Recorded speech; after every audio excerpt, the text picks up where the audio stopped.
I never thought a 5-hour flight from New York to Los Angeles would change my entire existence. But there I was, cramped in seat 32B with my 7-year-old daughter Maya sleeping against my shoulder, when the universe decided to flip my world upside down.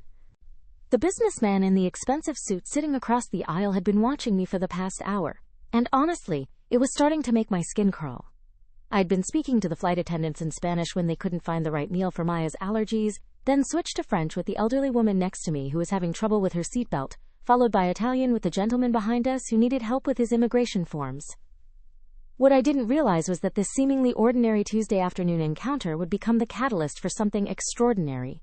The man finally approached me during the beverage service, his piercing blue eyes locked onto mine, with an intensity that made me instinctively pull Maya closer. "Excuse me," he said, his voice carrying the kind of authority that comes with unlimited bank accounts and corporate boardrooms. "I couldn't help but notice you speaking multiple languages with remarkable fluency."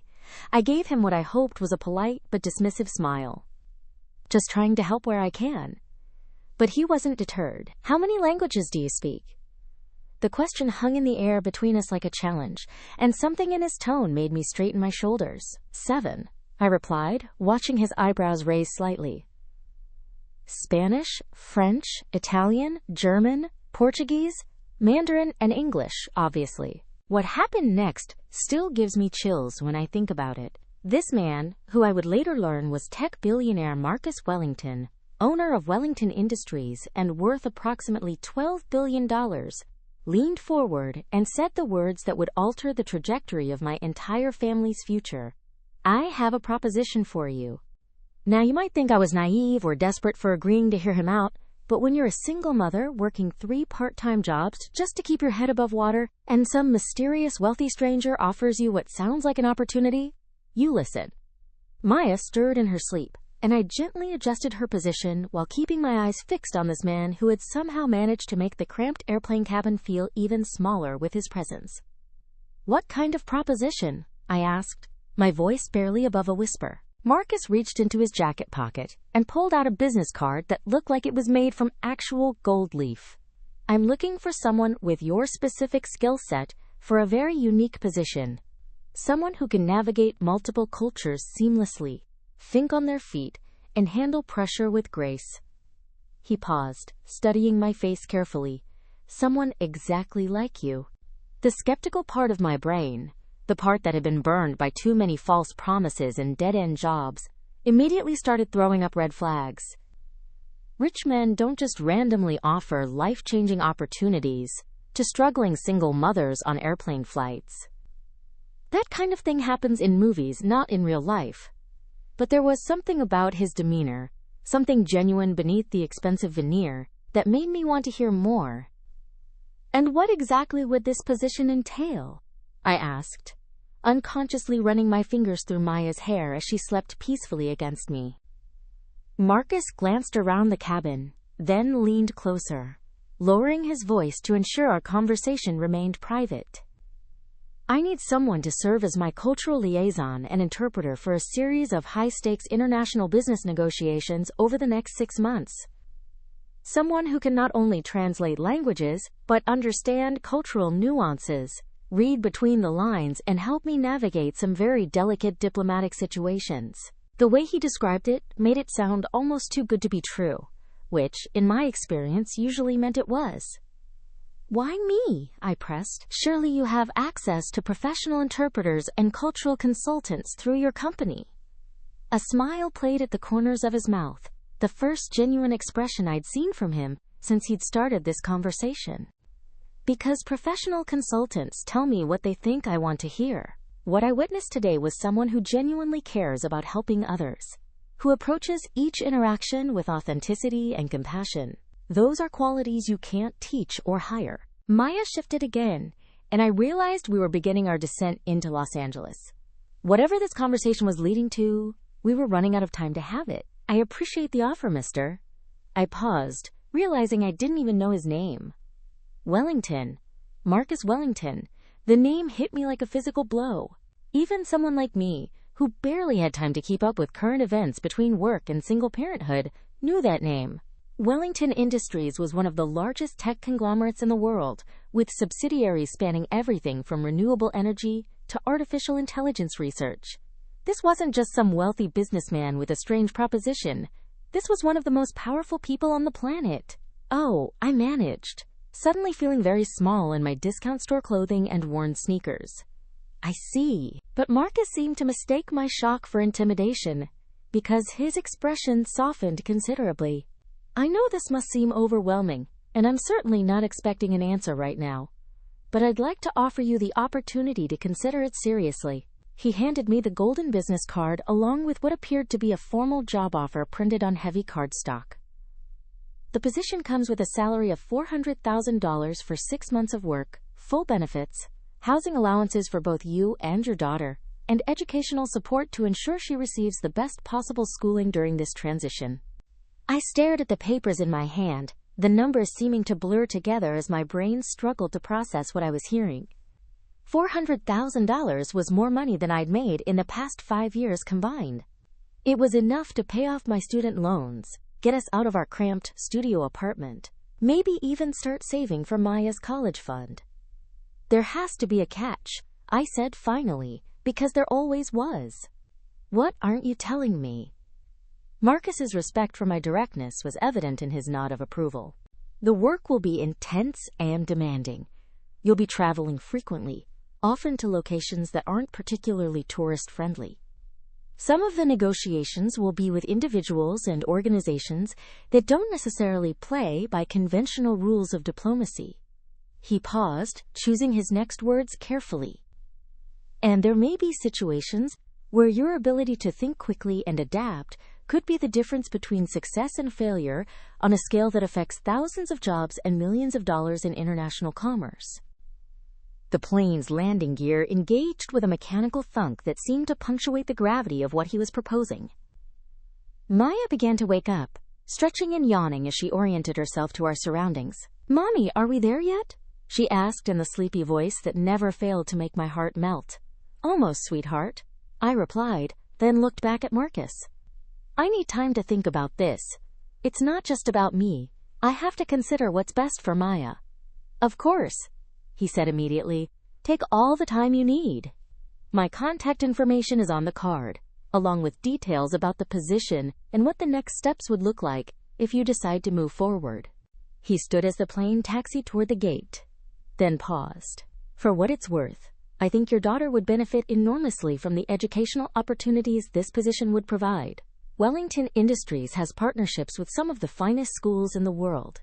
As passengers began gathering their belongings and preparing to disembark, Marcus extended his hand for a formal handshake. "It was truly a pleasure meeting you both. I hope to hear from you soon." And then he was gone, disappeared into the crowd of travelers like some sort of well-dressed guardian angel, leaving me holding what felt like a golden ticket to a completely different life. Maya looked up at me with curious brown eyes. "Who was that man, Mommy?" "Someone who might be able to help us," I said, tucking the business card and job offer into my purse, with hands that were still trembling slightly. "Someone who might change everything." The next 3 days were a blur of research, phone calls, and sleepless nights, as I tried to figure out if Marcus Wellington's offer was legitimate or too good to be true. Every Google search about him returned hundreds of articles about his business empire, his philanthropic efforts, and his reputation as someone who, while ruthlessly effective in business, was known for treating his employees exceptionally well.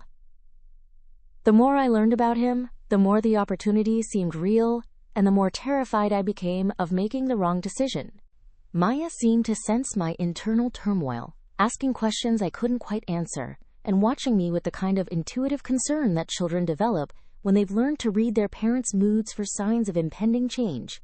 "Are we moving again?" she asked on Wednesday evening, as I sat at our tiny kitchen table, surrounded by printouts of articles about Wellington Industries and international business practices. "I don't know yet, baby," I admitted, pulling her onto my lap for a cuddle that was as much for my comfort as hers. There might be an opportunity for Mommy to get a really good job, but it would mean some big changes for both of us. She considered this with the seriousness that 7-year-olds bring to important conversations. Would we have enough money to get our own bedrooms? The question broke my heart because it reminded me of all the things I couldn't provide for her, All the ways our current situation fell short of what a child deserved? Yes, I said softly. We would have our own bedrooms and probably a lot more space, and you'd get to go to a really good school. Maya brightened considerably. And we wouldn't have to worry about the rent anymore? No, sweetheart. We wouldn't have to worry about money the way we do now. That night, after Maya was asleep, I sat on our lumpy couch and stared at Marcus Wellington's business card until the gold lettering seemed to glow in the lamplight. The rational part of my mind kept insisting that opportunities like this simply didn't fall out of the sky, that there had to be some angle I wasn't seeing, some way this would all go wrong and leave us worse off than before. But another part of me, the part that had been fighting and scraping and surviving on my own for so long, whispered that maybe, just maybe, this was the break we'd been waiting for. I picked up my phone and dialed the number on the card before I could talk myself out of it. Marcus answered on the second ring, as if he'd been waiting for my call. I was hoping to hear from you, he said without preamble. Have you had time to consider the offer? I have, I replied, trying to keep my voice steady despite the way my heart was hammering against my ribs. And I have some questions. Of course. Fire away. First, I need to understand exactly what kind of negotiations we're talking about. You mentioned they might involve people who don't play by conventional diplomatic rules. I need to know what I'd potentially be walking into. There was a pause on the other end of the line, and I could almost hear him choosing his words carefully. Fair question. The majority of the work involves straightforward business negotiations with international partners and potential acquisition targets. However, some of our expansion efforts require engaging with government officials and business leaders in countries where corruption is endemic and Western business practices aren't always respected or understood. He continued, I won't lie to you, there may be situations that feel uncomfortable or even dangerous, but you would never be sent anywhere alone, and you would have full security support at all times. My primary concern is always the safety of my people. What kind of training would I receive? I asked, beginning to feel like this conversation was becoming more real by the minute. Comprehensive briefings on each situation before we travel, cultural immersion sessions with experts on the regions we'll be visiting, and basic security awareness training. Additionally, you'd be working closely with my regular diplomatic team, so you'd have experienced professionals supporting you every step of the way. The more he explained, the more the position sounded less like a fairy tale and more like a legitimate, if challenging, career opportunity. And Maya? She would be enrolled in Wellington Academy, our private school in Manhattan. It's consistently ranked among the top educational institutions in the country, with small class sizes, individualized attention, and programs for gifted students. She would also have access to tutoring, extracurricular activities, and anything else she needs to thrive academically. 2 weeks. In 2 weeks, I could completely uproot our lives and step into something that sounded like a dream but felt impossibly risky. Mr. Wellington, I said finally, I need to be completely honest with you. This opportunity sounds incredible, and it could change everything for Maya and me. But I'm scared. I'm scared of failing, scared of being in over my head, scared of making a decision that could hurt my daughter if things go wrong. His response surprised me with its gentleness. Fear is reasonable. Fear means you understand the magnitude of what you're considering, and it means you're taking it seriously. But let me ask you something. What's the worst thing that could happen if you stay exactly where you are right now? The question hit harder than I'd expected. If I stayed where I was, Maya would continue attending an underfunded school where her brilliant mind would be wasted. We'd keep living paycheck to paycheck, one emergency away from disaster. I'd keep working jobs that barely paid the bills and offered no path forward, no hope for something better. The worst thing that happens if I don't take this risk, I said slowly, is that nothing changes. And the worst thing that happens if you do take it? I considered this carefully. You decide I'm not what you're looking for, and I have to find another job. But Maya gets a semester at an excellent school, and we both get an experience that broadens our horizons. That's right, and I can promise you that even if the position doesn't work out long-term for whatever reason, I would ensure that both you and Maya are supported through the transition and help to find stable alternatives. There was something in his voice that made me believe him, something that suggested his word actually meant something in a world where promises were usually worthless. I have one more question, I said. Why is this so important to you? You could hire anyone, pay whatever it takes, to get the most qualified person in the world. Why are you willing to take a chance on someone like me? The pause that followed was longer this time, and when Marcus finally spoke, his voice carried a weight that hadn't been there before. Because 15 years ago, I was a nobody from a small town in Ohio who got lucky when someone took a chance on me. Someone saw potential where others saw risk, and that opportunity changed the trajectory of my entire life. He continued, I've built my company and my fortune on the principle that talent and character matter more than pedigree or credentials. What I saw on that airplane was someone with exceptional abilities, who has been overlooked by a system that values the wrong things. I believe you could be extraordinary at this job, and I believe Maya deserves every opportunity to reach her full potential. The sincerity in his words made my throat tight with emotion. When do you need an answer? Tomorrow morning. I know that's not much time, but we're working with some tight deadlines on the international negotiations, and I need to know how to proceed with staffing. After we hung up, I sat in the dark for a long time, weighing everything I'd learned against everything I feared. By the time I finally went to bed, my decision was made. The next morning, I called Marcus at exactly 9 o'clock. Mr. Wellington, this is Sarah. I accept your offer. The silence on the other end stretched just long enough to make me wonder if I'd made a mistake, but then he spoke, and I could hear the smile in his voice. Outstanding. Welcome to the team. Let's change your life.